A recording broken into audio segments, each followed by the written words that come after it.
Okay, everyone, welcome. My name is Lori Peak, and I am the director of the Natural Hazard Center here at the University of Colorado Boulder. And I also have the distinct honor and pleasure of leading the National Science Foundation funded Social Science Extreme Events Research Network. And it is my pleasure to welcome you to our second edition of Social Science Fridays. This one focused on graduate degrees and disasters. And today we're going to hear from a truly talented and inspired group of social scientists who work for the US federal government. And so today, how our 1 hour together is going to proceed as follows. We're going to do a brief welcoming exercise for everybody who is here on the call and a brief overview of the SCR network for any social scientists out there who maybe haven't joined yet. Then we're going to introduce our guest co-hosts today for this particular session and introduce our wonderful and talented panelists. Then we'll have time for a panel discussion, and also we're going to reserve time for question and answers throughout for anybody who's joining the call today who wants to learn more from our panel or from others who are on the call. And so to begin, we would love to know a little bit more about who is on the call and the talents and skills and expertise that you are bringing to the conversation. So if you are able and have access to the chat on Zoom, will you please get into the chat and tell us what is your disciplinary background?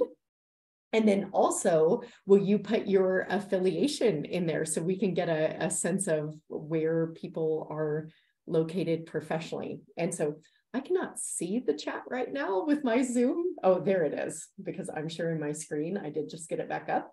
So Cass is leading us off. She is a social psychologist and works for the NOAA Weather Program Office.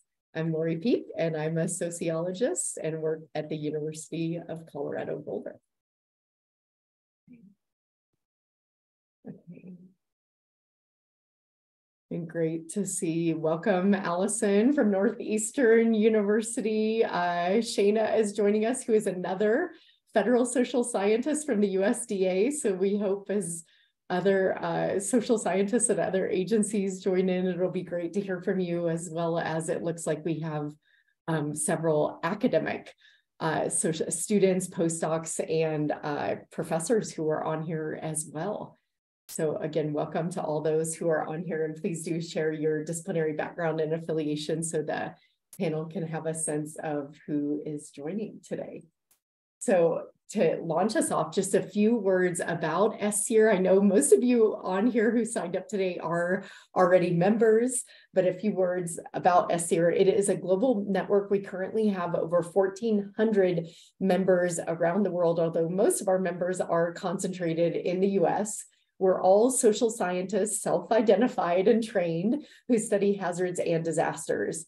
And at its heart, the mission of SCR is to advance scholarship on the root causes and human consequences of extreme events by coordinating social science researchers in large-scale disasters. And among other activities, we issue an annual census report on the state of the social science hazards and disaster research workforce.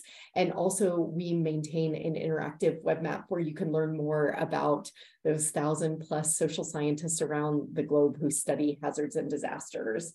And so we hope you'll visit the converge.colorado.edu website to visit that interactive web map, and you can click on the various dots on the map to geolocate social and behavioral scientists who study hazards and disaster, and to learn more about the range of skills and expertise that our members bring to the network.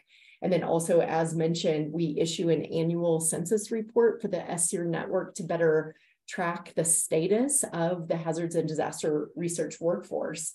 And to say a few words about what motivated this panel today.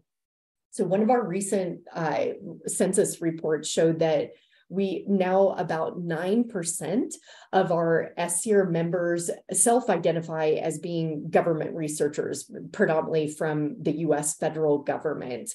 So we know that about 1 in 10 of our SEER members are federal social scientists. And then in addition to that, as the description for today's Social Science Friday showed, we're seeing that fewer and fewer doctoral level social scientists are actually going into academia. And that means that more and more doctoral level social scientists are going into the private sector, the public sector, and a nonprofit work and research. And today, this is going to be the first in a series of conversations around the status of the social science workforce. So that's a little on the data and the trends that motivated this panel today. You are going to be hearing from and guided by two absolutely fabulous, talented sociologists here at the University of Colorado Boulder. Jessica Austin is a doctoral candidate in sociology. She's also a research assistant here at the Natural Hazard Center, and she serves as the lead data manager for the SSEER network. So all those 1,000+ people who filled out the SSEER survey to become a member, Jessica's the one who cleans all that data and makes it useful and usable. So welcome to Jessica, who's going to be one of our co-hosts. Also, a very warm welcome to Heather Champeau, who is also a doctoral candidate in sociology, also a research assistant here at the Hazard Center. And Heather serves as the lead data analyst for the SSEER network. And so those census publications that you see, Heather takes the lead on generating the data and the reporting for the census reports. And so Jessica and Heather, without further ado, I am so happy to turn this microphone over to you both. I'm going to switch the slides because I know one of your first orders of business as our guest co-hosts for today is to introduce this extraordinary set of panelists. And so Heather and Jessica, over to you. Thank you. Thank you so much, Lori. I am thrilled to be here today to co-host the discussion with these incredibly talented social scientists. We're going to do a round robin style discussion so that each panelist has a chance to answer our questions. We ask that you please limit your responses to about 2 minutes each. To make things easier, let's go in alphabetical order by last name. So first up is Keely, then Sarah, then Cass, and last but not least, Tyson. For our first question, we want to get to know you just a little bit better. So could you start by telling us your name, your current title and affiliation, and how long you've been in your current role? And I just want to make sure that the slides are still up, if that was wanted. Okay, so Keely, you are first. All right, thank you. Yes, hi everyone. My name is Keely Maxwell. My job title is General Anthropologist, and I work in the U.S. Environmental Protection Agency in their Office of Research and Development. And I've been in federal service since February of 2015. I guess it's me next. Hi, everyone. I'm Sarah McBride. I work at the Earthquake Science Center for the U.S. Geological Survey. I'm a research social scientist. That is my title, but I'm a communication and media scholar by training. And I have been at the USGS since June 2017. Hi, everyone. Cassandra Shivers-Williams. I am at NOAA, the National Oceanic and Atmospheric Administration. I am the Social Science Deputy Program Manager in the Weather Program Office. And so I have been in federal service now for under a year. I joined WPO at the end of September in 2022. Congratulations. I'm Tyson Vaughn. Hello, everybody. I'm a sociologist at the Institute for Water Resources, which is Office of the U.S. Army Corps of Engineers. And I started as a fellow actually in 2016, and then officially became a federal employee in 2019. Okay, well, thank you so much. It's so wonderful to meet all of you, and it's really awesome to see social scientists in the federal government and representation across all these agencies. So our next question is about the path that you took to get here. So what drew you to service in the federal government? And Keely, I'll turn it over to you. Sure. So I had the opportunity to be a AAAS fellow, otherwise known as American Association for the Advancement of Science and Technology Policy Fellow in EPA starting in 2012. And at that point, I wasn't sure if I wanted to go back into academia or what I really wanted to do, right? So for those of you who don't know, that fellowship provides folks who have a PhD in science, including social science, to spend a year or sometimes 2 years at a federal agency or also potentially in a congressional office. And so you're hosted by this office and you do work at the intersection of science and policy. And so I had the fellowship in EPA in the same research office where I am now. And this is actually where I first started working on disasters and resilience before I worked on a totally different research topic.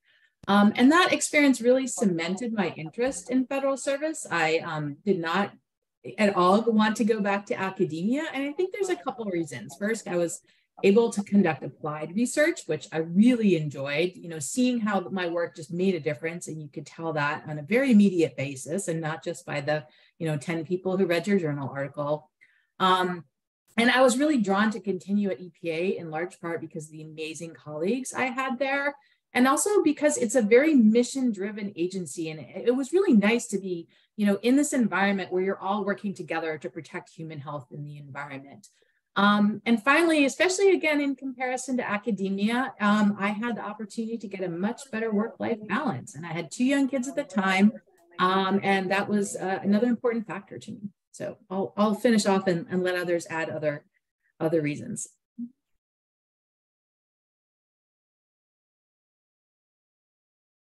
Thank you so much. That's really great to hear.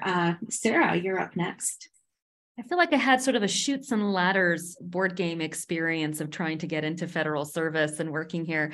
But I started out my career in emergency management. I got my master's degree in public administration with a grad diploma in disaster management and humanitarian assistance from University of Hawaii quite a while ago now. And then I lived in Aotearoa, New Zealand for quite a long time. And I was an emergency responder to the Christchurch earthquake. I was the public information manager, second in command for the Christchurch earthquake back in 2011 in Christchurch, because I was living there at the time, on and off.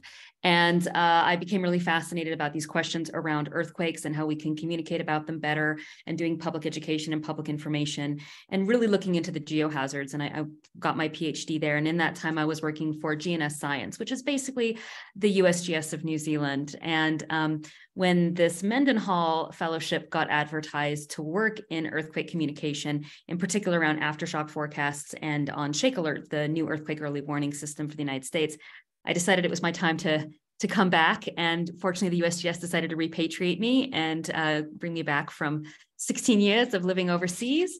And I have really enjoyed working and working on Shake Alert, which is a totally brand new earthquake early warning system and helps alert people and along the West Coast in Washington, Oregon, and California. And I think helping prepare people for earthquakes better and give them alerts, especially the 55 million people on the West Coast, has been incredibly gratifying and has really helped in terms of my mission and what I learned from my earthquake responses in Christchurch, and being able to apply all those lessons and using my research and my practice as an emergency manager together. And so I think that applied piece has really appealed to me, and that public service piece has really been a great joy in my life. That's really awesome. Thank you. Yes, I'm interested to hear from you. I am also a social psychologist, so I'm really interested to hear what you have to say next. Yeah, that's awesome. I feel like my story is far less impressive. So in my graduate training, my department was very academia focused. So we were all trained under the auspice that we would all forward into the professoriate. My dissertation was very stressful and traumatic, and I was just like, nope, tenure is not going to happen. So I was like, okay, well, I'm getting a PhD. It's a research degree. So research seemed like a much better path for me. It was something I was very interested in and passionate about. Fun fact, I actually didn't join the Weather, Water, Climate Enterprise until my dissertation. Most of my background until that point was in security threats like terrorism or health psychology. So I have a publication on H1N1 vaccination decisions, for instance. So for me, research was my path. I was visiting the National Severe Storms Laboratory to work in the hazardous weather testbed with the emergency manager experiment. So I ended up fast tracking to a postdoc position there. I transitioned to a research scientist position, which is equally uncertain. It's just a little bit different than academia and tenure. And from there, you know, COVID happened. My husband lost his job. At some point, I was pregnant. I was like, oh, okay. Not knowing whether or not my next paycheck is going to come because I was 100% self-funded was a different level of stress than I wanted. So I started trying to apply for jobs that had more hardline funding, which included federal jobs. So I am a story of, you know, try again. I had applied for a position at my same entity that was more hard funded and I didn't get that. I had applied for a position at NIST, had made it all the way through, wasn't accepted for that. And so the position that I have now. So really what drew me to federal service, aside from the fact that I am very interested in research, even though I don't do that now, I am in the administration of research. And so I fund wonderful people like you all to do all of the amazing things that you do. That's what my office does. For me, federal service meant at least a little bit more job security. I mean, short of the shutdowns and the furloughs and like that stuff, which is very uncertain as well. Coming from a soft funded position, there was just more job security in federal service. I have been involved with NOAA though for several years, including graduate tenure. So I was trained in the NOAA Cooperative Science Center for Atmospheric Sciences and Meteorology at Howard University. So I've had a relationship with NOAA since about 2016. But that's really, mine was more financially driven. Just as valid as anything else for sure. So thank you so much for sharing that with us. And Tyson, we'll turn it over to you now. Sure, and absolutely. I'm right there with you, Cass. So I think my story is a variation on some of these themes. My grad school as well, I did my PhD at Cornell in the Science and Technology Studies department, which is also very academically oriented. But you know, during my postdoc, it became clearer and clearer to me that I wanted to move beyond sort of critique and analysis, which was sort of the focus of where most of my colleagues were at. So I did my postdoc at National University of Singapore. I was at the Asia Research Institute, which is a largely qualitative social science institute. And at the time, the building for that institute was right next to the Lee Kuan Yew School of Public Policy. And I was struck by the fact that the people working in those two buildings never, ever, ever talked to each other. And I really wanted to move beyond critique and analysis and actually to intervention so that I could not just, you know, study disaster recovery. I mean, my PhD had been on disaster recovery and public participation in the planning process.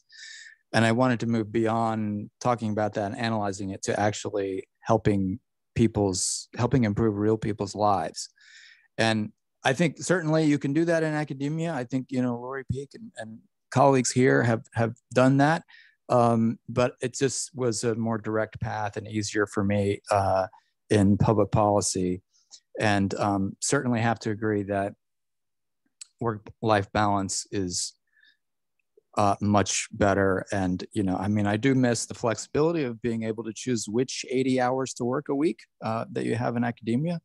But, you know, but yeah, I found it to be a better balance. And by the way, Keeley, I also started as a AAAS fellow in 2016. So Mafia, there you go. Over.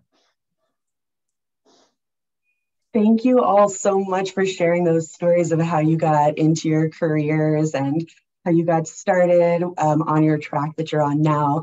It's so interesting to hear how everyone kind of started in a different place, but now you're all working in federal government. It's really exciting. So our next question is really to drive more into those nuts and bolts of your job duties and what your really everyday in and out sort of looks like. So how does your typical day look? And just as an example, what might you be doing right now if you weren't here with us for Social Science Fridays? And Keeley, you're in the hot seat.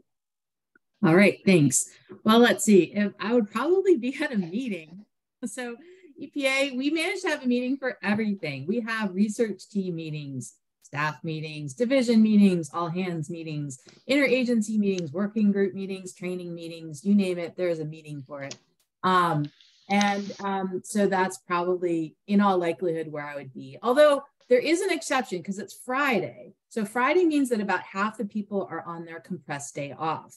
And so there's actually a greater chance I will actually be able to use my day for things such as research and writing and all of those things that I actually really like to do and find joy in doing. So in the research office, it's kind of similar to academia in that I'm a principal investigator for several different projects that are all in different stages, right? From design of the research to designing the research products, analyzing data, all of that stuff. So I think, in that sense, it is very similar, although again, because I'm able to do some of these interagency meetings and other things like that, I also do have this balance of stuff that isn't just research, but is sort of, again, at this more science policy, science apply applications interface. And so that's always really fun and also, gets you a little bit out of your own mode to think about these broader connections and broader issues and sort of the bigger context than just your immediate research projects. So those are always fun. But yeah, honestly, I would probably be in a meeting. If I weren't in a meeting, I'd probably be filling out some paperwork because I do a lot of that too. But I really love doing the fun stuff, like actually doing interviews and focus groups and writing and those fun things are what I would prefer to do on my Friday if I weren't here. That's all for me. Glorious, glorious meetings. Thank you so much for sharing. We do understand. And Sarah, it's your turn. Yeah, so there are a lot of meetings, but I do have a standard no meetings on Fridays rule. I think that Fridays, a lot of people take days off on Fridays. And so I do try to respect that. So I have a cutoff of noon for any meetings. I also work on the West Coast, so that helps the East Coast folks out and they don't have to worry about that. Normally what my Fridays for is for writing. I have a 2-hour writing cycle that I do from 10 to 12. And I have an online writing group internally at the USGS, and we do Pomodoro writing sprints together online, and we support each other online. I try to really focus on, because the USGS is a science agency fundamentally, and its whole goal is to push out our science out to the public and to publish and publish and publish. My goal is also the same. So I do an incredible amount of writing in a work week. I write for at least 2 to 3 hours a day, I would say, on most days, including a Friday. And then the rest is, yeah, of course, taken up with administration and paperwork and all of that. But yeah, so that's sort of what my workday is. And then to top it all off, you never know when an earthquake is going to happen, right? Or a volcanic eruption, or a big landslide or a tsunami. And if any of those 4 things happen, usually I get called in at some point and asked to do a piece of work, which is part of my responsibilities and capabilities as an emergency manager. So that always, that can always change my schedule very rapidly from being a researcher to being a responder. That's so fun. Sarah, I think that you must be the Indiana Jones of the federal government. I do have that reputation. Thank you. Well, we're glad you're here to share that with us. And we're also glad that Cassandra is here because you're up next. Yeah, that's wonderful. So as a deputy program manager, I also have a lot of meetings, like Keely mentioned. Not quite as many as other people. I'm not on the highest chain of importance, so I don't have all of the meetings, but I do have a lot of meetings. Not so much on Fridays, so that's kind of nice. Because I'm still new, I'm still like technically onboarding. So sitting in and learning more about our full portfolio. Even as a PI, I didn't realize what all our program does. So the competition, the NOFO, the Notice of Funding Opportunity that NOAA puts out every fall-ish, is one such funding mechanism that most people on the call might be familiar with that would come from my office. That's only one of our funding mechanisms. So learning about our supplemental fundings, learning about the ongoing projects that we have a fiscal year 21 cohort that's coming to the end of their cycle. We're right now preparing the FY23 cohort to start soon in the fall. So a lot of my time is getting to know my teammates, my contractors who do various things, and I help with a little bit of a lot of things. So I help with our competition, I help with budget execution for all of our funded projects, I help manage grants online tasks. I'm helping us revamp our website and trying to get more of the science we fund accessible to other researchers and the public. We partner a lot with Weather Services social science program. Now they have a new director and a team stood up, so we work very closely with them. So I do a little bit of a lot of things. So my day-to-day can vary. Sometimes I get more time to do tasks. Other days it's a lot of emails and a lot of meetings and connecting people and things like that. But I do much more administrative work, not very much research anymore, other than after hours, trying to finish up some of the grant deliverables that I had so that I don't leave my former project teams hanging. I see a lot of heads nodding up and down with you, Cassandra, there. I think you've hit the right note for a lot of people on what they're doing too, which is really cool and exciting. And now it is also Tyson's turn. Yeah, and Cass, I think I've been here for 6 years and I'm still onboarding too. So I don't think that process is ever going to end.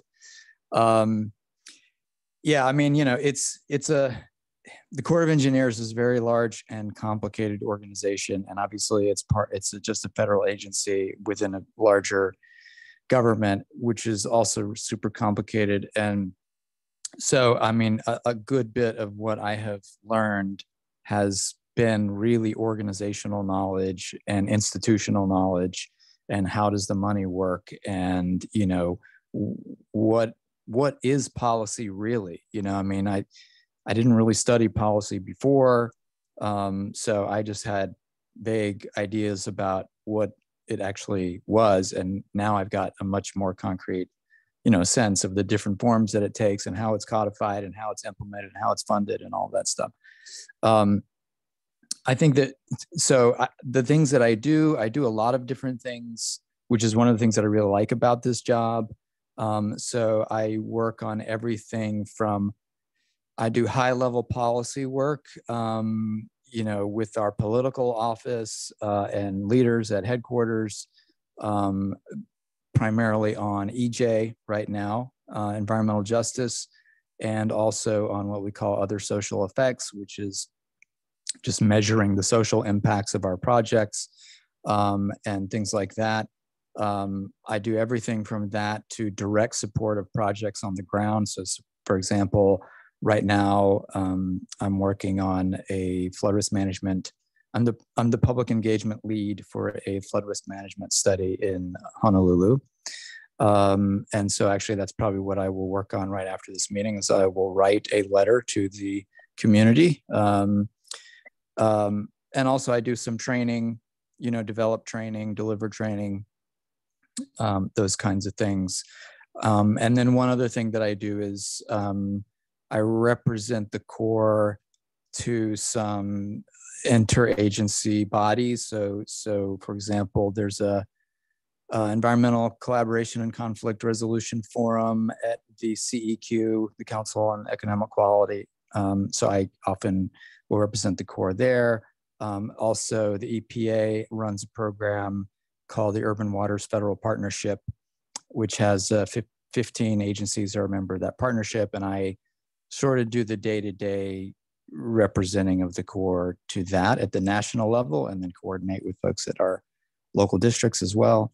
So it's a range of those kinds of things. I mean, this is obviously the substantive work that I've been describing.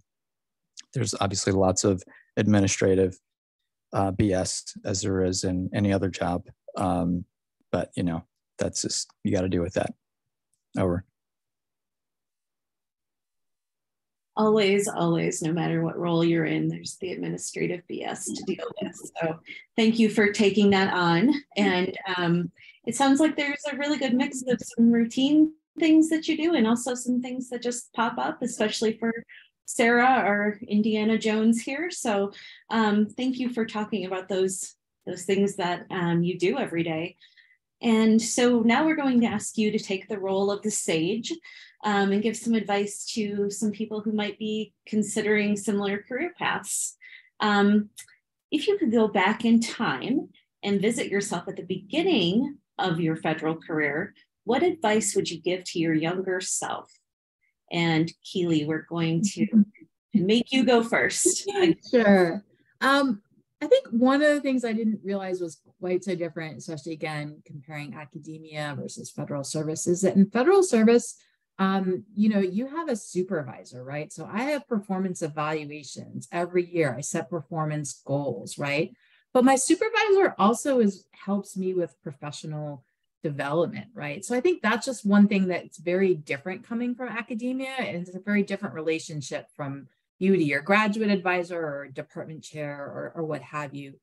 So I think one of the other things is that, in academia, you're kind of expected, you're trained as the expert, right? You're this expert in this niche field, and you're supposed to know everything, right? And you're supposed to, be very, very up to date in all the research methods and all the techniques and all the literature. But and so graduate students might feel this pressure to feel trained. And I certainly felt this pressure, like, oh, I have to, I'm the expert. I have to know everything and do everything.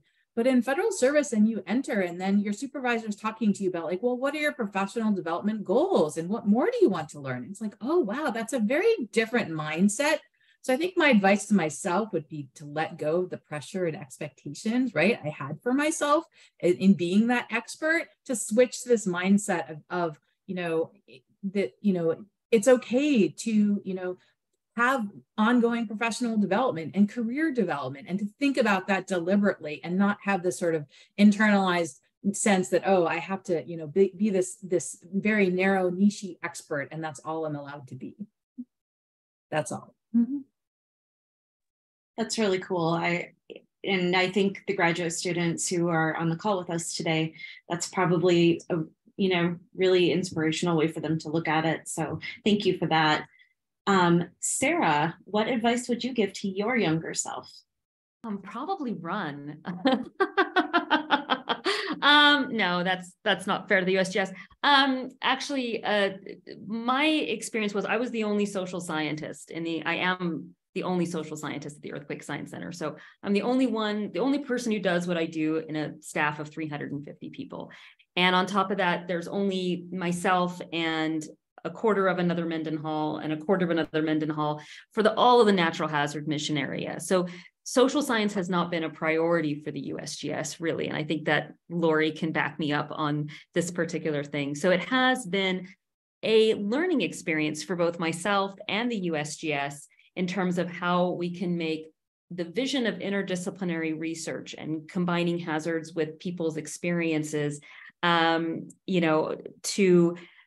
do that. The other thing that I think is really, really critical that I did and that I would recommend anyone do is that if you are in that position, that you are the lone social scientist, reach out to your sister and brother social scientists at other federal agencies and get their takes and support in other areas, as well as your academic colleagues, and develop your own cohort of people who can help you through that experience, because it can be very lonely. And when you want to question yourself about methods, or when you want to question any of those things, that I think you need that kind of expertise.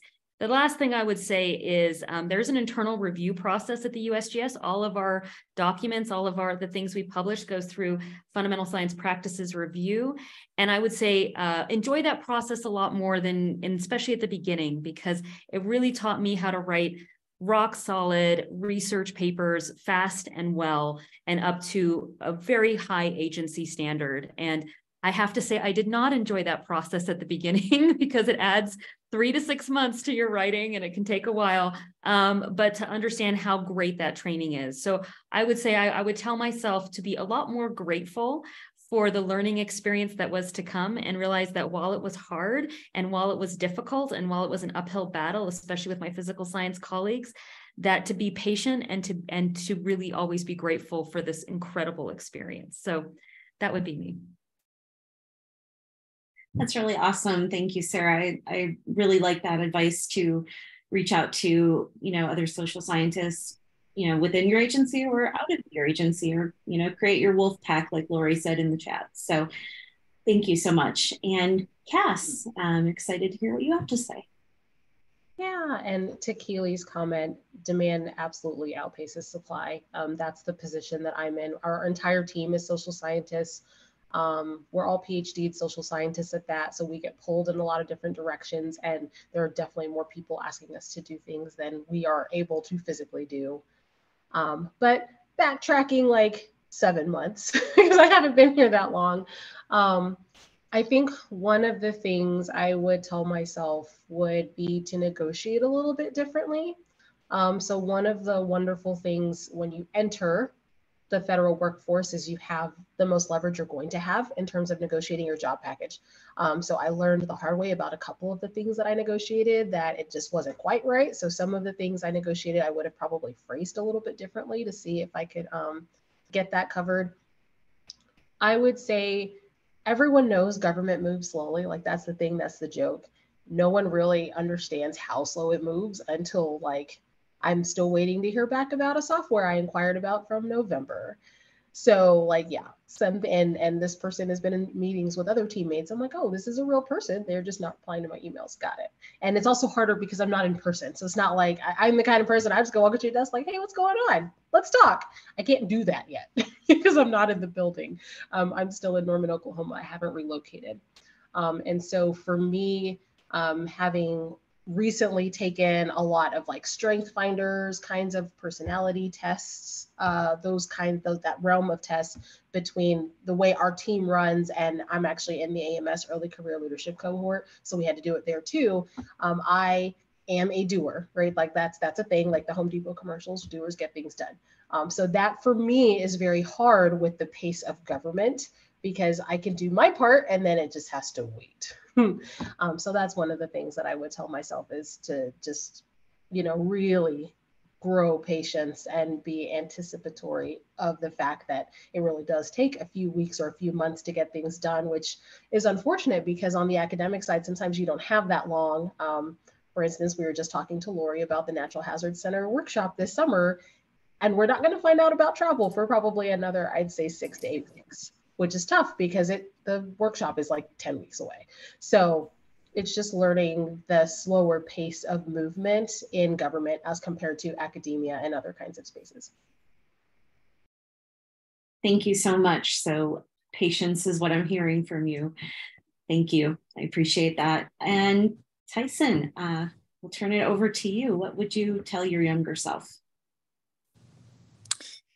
Well, so I think there's been a lot of great advice here from all three, and I agree with all of it. Just real quick on the negotiation issue, that's a great point. I had a colleague who was hired at the same time that I was, actually on the same ad, and he pushed for a higher step within his grade. And got it, and so I didn't push as much as he did, and so I think yes, definitely do that. Can't hurt. All they can do is say no. But one thing that I did do, which I was glad that I did, was as I had been a fellow, so I'd been a AAAS fellow for 2 years and then an ORISE fellow for 1 year. So I had been working for 3 years when they hired me on, and I was able to negotiate for them to count those 3 years as towards my federal service. So that made a huge difference in terms of like when I can retire and what my benefits are and like how quickly I can accrue leave and those kinds of things. So you can do that. So that's definitely something that y'all should be aware of. The fellowship was an incredibly valuable experience. I highly recommend the AAAS fellowship or other fellowships, the Mendenhall that Sarah mentioned, the Knaus fellowship. I mean, there's a lot of great ones, the Presidential Management Fellowship. Any of those, I'm sure, they're slightly different from each other, but they all offer a great way of training with folks that are, that are in your cohort, So you know, you can bond with people that are in a similar situation, that are going into federal service, some of whom, of course, will go back to academia, but that group of folks will stay with you. And so has been incredibly valuable. And the training that they provided for me, again, as someone who had no public policy experience in how government works and that kind of thing, that was super valuable for me as well. So I definitely think that looking at fellowships is a really good way, you know, to get into public policy. And again, it does also leave open the door to academia. So it's if you're not 100%, you know, it's good from that standpoint as well. I would also say to folks that are considering, I mean, you know, think about what are the things in academia that you really value, and are you going to be getting those things in the government? And of course, it'll depend on specifically where in the government you go. So some parts, you know, we have a engineering research and development center in Mississippi, which is very academic in a lot of ways. They do tons of research. They publish lots of stuff. They apply for grants and that kind of thing. In my case, I also do some research, but I have found it a lot more difficult to do, like what Sarah has described, to set aside time to actually do writing. And that has been frustrating for me because I spend more time than I would like catching flaming spears. You know, so that kind of thing. And then another thing, you know, like teaching, for example. So I mentioned that I do some training and that kind of thing, but of course it's very different from teaching an undergraduate class.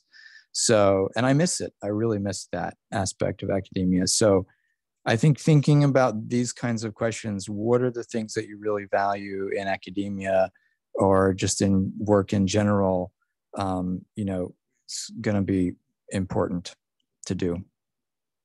Over.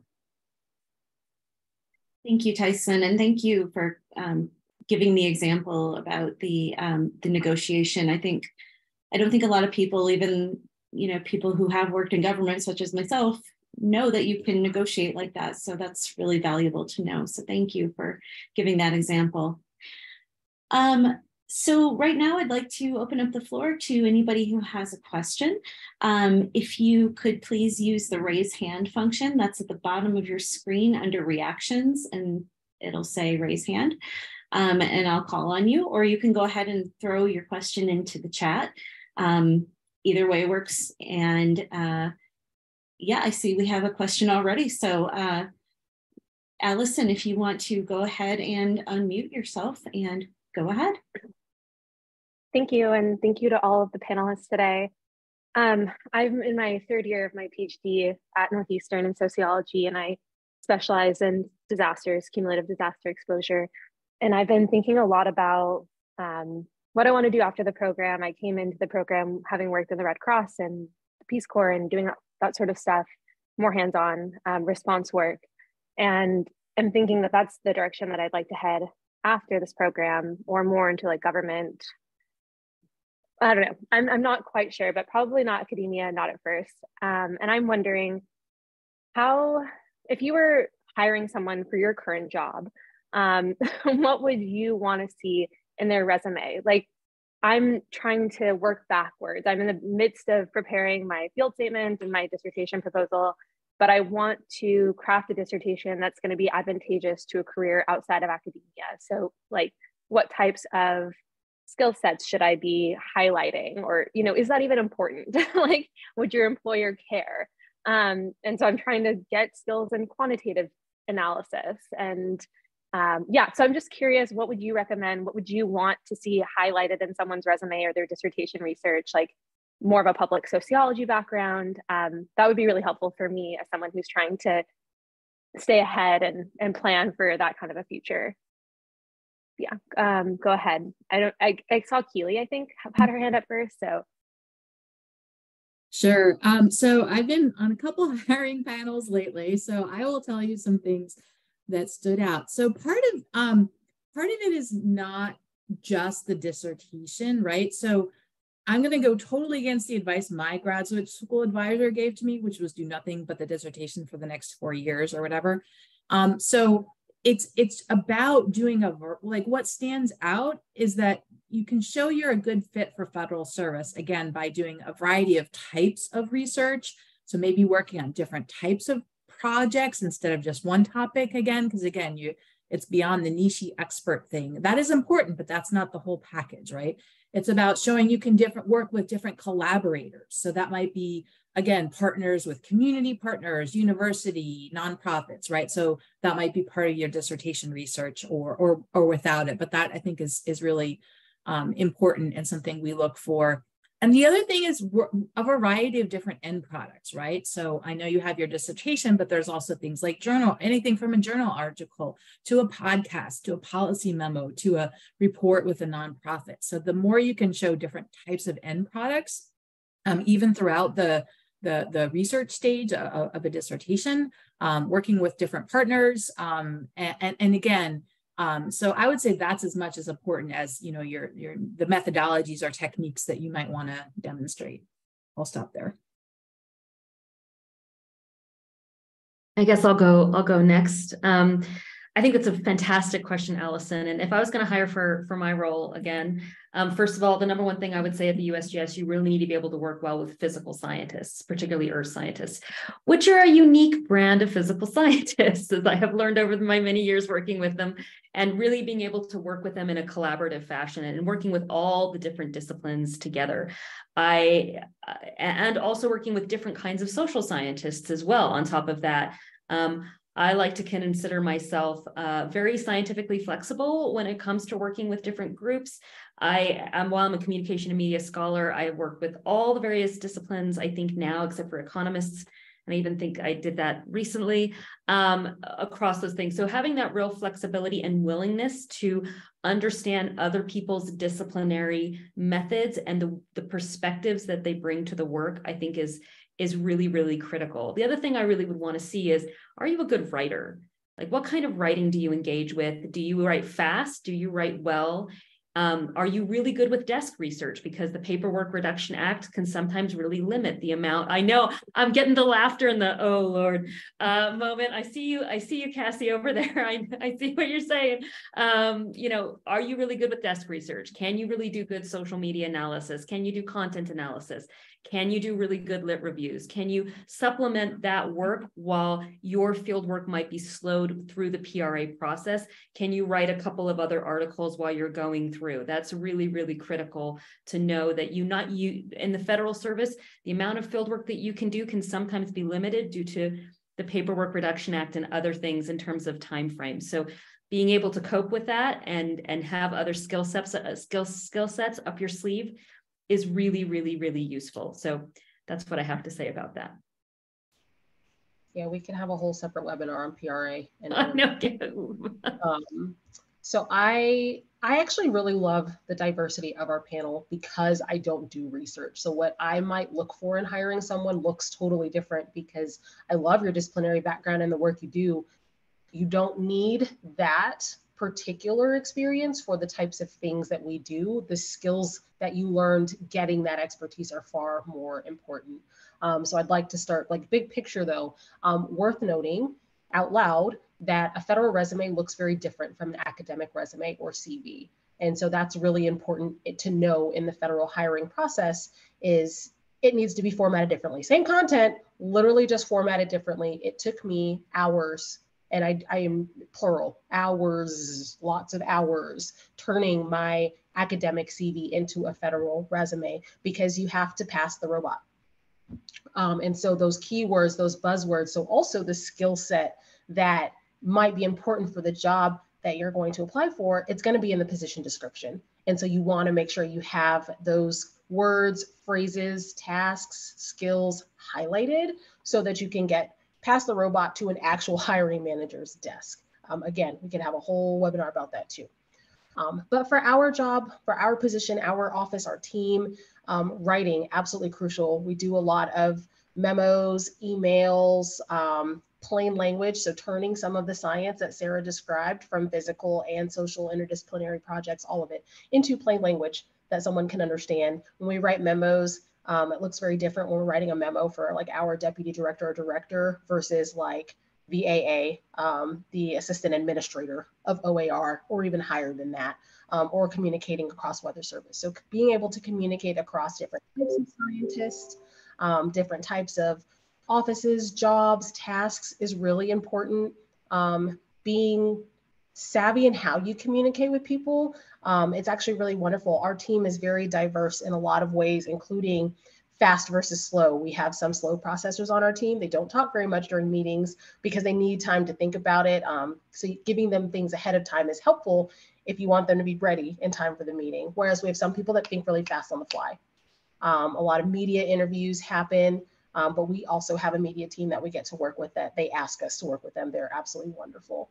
And so I think that the skill set you're deriving, so for our office, project management skills are very helpful, which you do get in your dissertation because you're managing your research.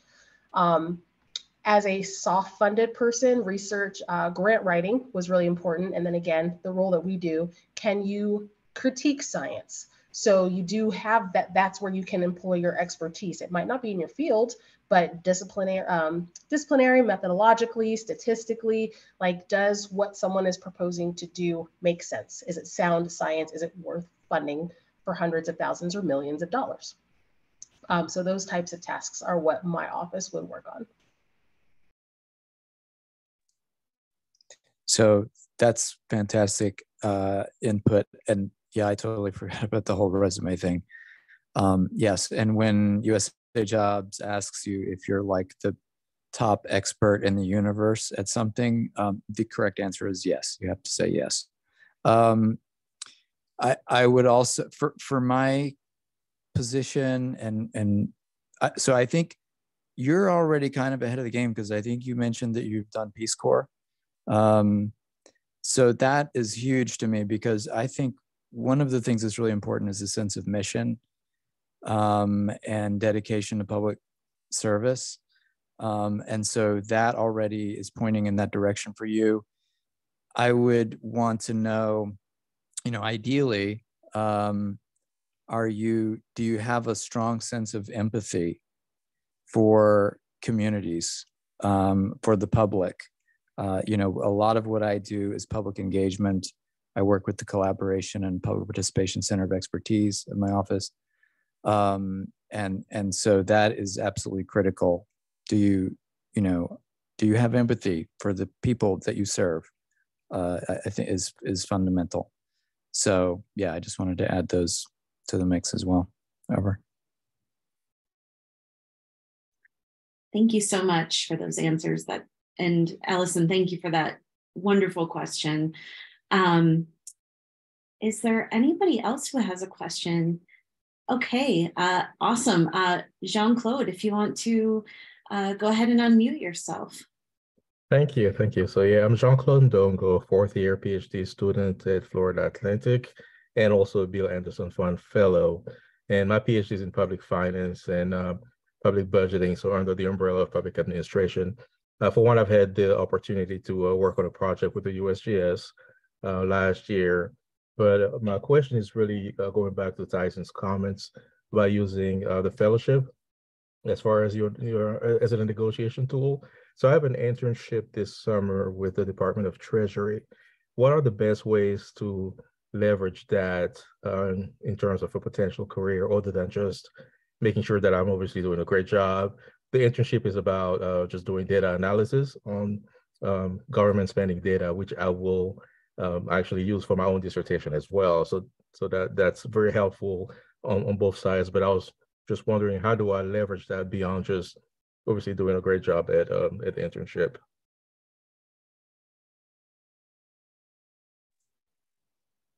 Well, I'll just throw in, I don't know if I have any, particularly unique insight into that question. It's a really good question, but I think that, as I just saw Cass put in the chat, networking, I agree with that. I think that's really, really important. You take advantage of that experience to build relationships with people in the agency, and ideally at other agencies as well, if you have that opportunity. really get a sense of what, the landscape is, and make those connections, because whether or not you work with that specific set of people in the future, or want to, they will also be able to connect you to other folks, right? So absolutely take advantage of the people that are there, and then ideally even go beyond that, do social functions if you can. Let folks know, don't be shy about letting them know your interest in that world, and those kinds of things. I'll let Casa and others go. Yeah, without knowing which specific internship you have, it's worth noting that, like, for instance, Pathways internships are meant to give you a taste of something somewhere that hopefully translate, if there's space and money, that translate and convert into a permanent position. So not knowing whether or not you have a Pathways internship and whether that's on the table. Networking is important for all the reasons Tyson's just said. And it's a combination of doing a good job and letting people get to know you through your work ethic, or through whatever other things you consider your brand to be, right? If you had to pick 3 adjectives that are really important for people to know about you, what would those be? And let that showcase, so that when other job openings come up, you can somehow get on some kind of listserv. So that was how I found out about the position I have now. Actually, the timing couldn't have been worse. Like, I had just gone on maternity leave. So I was like, oh my God, you should apply for this. I'm like, y'all, I just had a whole baby. But the deadline is the deadline, right? So worth noting, most jobs on USA Jobs are only open, like, I think the max might be 2 weeks without special circumstances. Most of them are 7 to 10 days. So you gotta do what you gotta do. But that networking helps let people know, like, hey, I'm interested in working here later. They might connect you to other people. Maybe there are other offices that might be equally helpful, and you can get on listservs and people start sending you these jobs. You can set up job searches to auto scrape for you and send you like weekly emails. But also like letters of recommendation or letters of reference. You may or may not need those if you decide to apply for a federal job. So again, just, be really open to getting the experiences and obviously have a good time and do a great job. But letting your work shine for you will also help people think of you when they see your jobs come through. Go ahead, Keely. And I put stuff in the chat, but I'll just add to that for other folks interested in applying for internship positions. Once you're in a federal agency, it's not like, oh, I should only apply for an internship at the one agency I'm interested in working on. Agencies say, oh, this person has gotten to know another agency, whether it's NOAA or HUD or U.S. Army Corps, and that in and of itself is valuable. So even when you're applying to internships, don't just think, oh, I only want to apply to the one agency, because A, you never know where there might be a cool spot embedded in another agency, and B, any exposure to federal service is helpful when it comes time to your application on USA Jobs.